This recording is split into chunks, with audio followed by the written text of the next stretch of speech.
Turning our focus back south to the ongoing probe into the power abuse scandal that led to the passage of an impeachment motion against President Park Geun-hye, the independent counsel took the historic step of trying to raid the presidential office. But according to our Hwang Hojun, things didn't quite go as planned. After a 5-hour standoff on Friday morning with staff at the presidential office Cheong Wa Dae, the investigators ended up leaving empty-handed. The independent counsel acknowledged that the presidential office is a classified facility for military and security reasons and minimized the target areas for the search warrant. It's a shame that Cheong Wa Dae rejected the search anyway.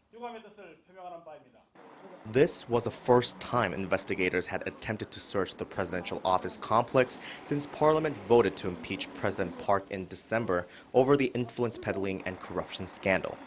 In refusing the search, the presidential office cited criminal law, which states that military facilities and other areas that handle classified information cannot be searched without approval from the person in charge of the facility. Yet, the law also prohibits that person from refusing to grant such consent unless doing so would go against the national interest. In a briefing this afternoon, the independent counsel spokesperson Lee Chol pointed out that the statement of refusal submitted by officials at the presidential office did not state any reason why the search would jeopardize the interest of the nation.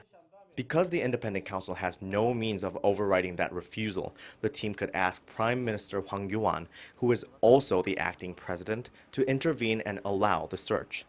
Another option being considered is the presidential office voluntarily submitting the documents needed by the team. The current search warrant is set to expire on February 28th. The independent counsel wants evidence corroborating the president's whereabouts on the day of the 2014 Sewol-ho ferry disaster. Also, evidence linked to bribery allegations and how the president's confidant, Choi Soon-sil, was able to freely come and go from the top office. Regardless whether the current search warrant allows the team to get the information it seeks, they're still set to question the president herself as early as next week in person. Hwang Hojun, Arirang News.